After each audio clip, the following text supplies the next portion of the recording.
Bismillahirrahmanirrahim. Assalamualaikum warahmatullahi wabarakatuh. Perkenalkan, nama saya Nurhayanti Hamatuges dengan rekan saya Fraistiana, dan saya Niraja Tugala, dan saya Siti Nur Aisyah Abdul Manap. Kami dari Kelompok 12 Ekonomi Teknik. Teknik. Di sini saya akan menjelaskan bab 10 tentang analisis penggantian. Setiap peralatan yang digunakan dalam aktivitas sehari-hari memiliki keterbatasan umur atau masa pakai, sehingga apabila alat yang serupa masih dibutuhkan pada akhir masa pakainya, maka diperlukan proses penggantian dengan alat serupa yang baru. Alasan dilakukannya proses penggantian pada peralatan: 1. Adanya peningkatan permintaan terhadap suatu produk. 2. Kebutuhan untuk perawatan pada alat-alat yang dimiliki sudah berlebihan. 3.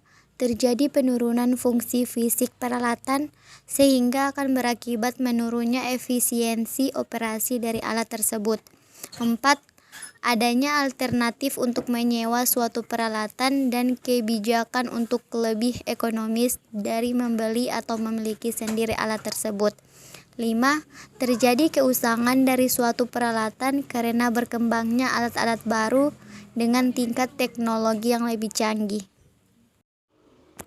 Selanjutnya, konsep dasar dalam analisis penggantian. 1. Konsep defender dan konsep challenger. 2. Konsep sunk cost. 3. Sudut pandang dari luar sistem. 4.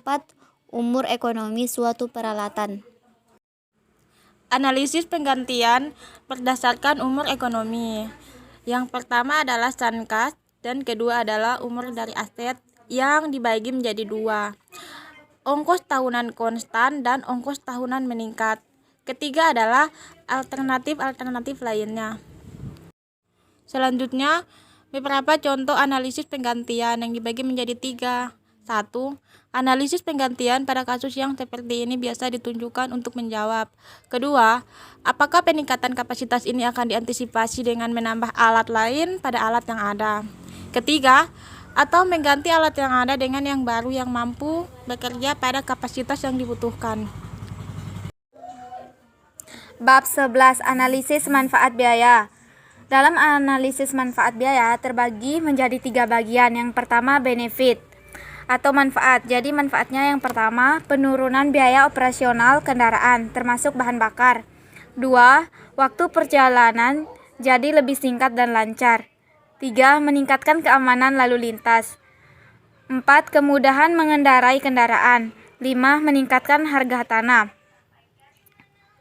2. Disbenefit atau kekurangannya. Yang pertama, pengurangan lahan pertanian. Kedua, terganggunya saluran air untuk irigasi. Yang ketiga, peningkatan polusi udara. Yang ketiga, ongkos atau biaya. Yang pertama itu ongkos konstruksi, yang kedua ongkos perawatan, ketiga ongkos administrasi, 4 pendapatan dari iuran atau tol, pemakaian jalan. Yang kelima, peningkatan pajak akibat meningkatnya nilai tanah di sekitar jalan tol. Selanjutnya, manfaat primer dan sekunder.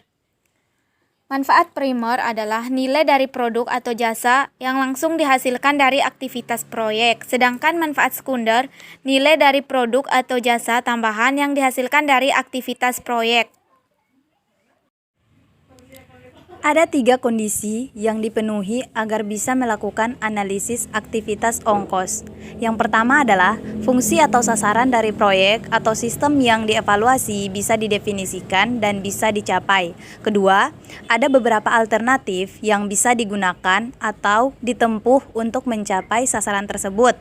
Dan yang terakhir, kendala-kendala yang berkaitan dengan permasalahan bisa diterima atau batasnya terjangkau.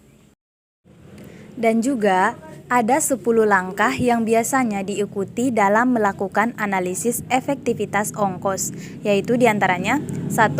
Definisikan sasaran tujuan, misi dan sebagainya yang akan dipenuhi. Kedua, identifikasi kebutuhan-kebutuhan yang diperlukan untuk mencapai sasaran tersebut. Yang ketiga, kembangkan alternatif-alternatif untuk mencapai sasaran ini. Keempat, tentukan ukuran yang akan dipakai pada saat melakukan evaluasi. Kelima, pilih efektivitas tetap atau pendekatan ongkos tetap.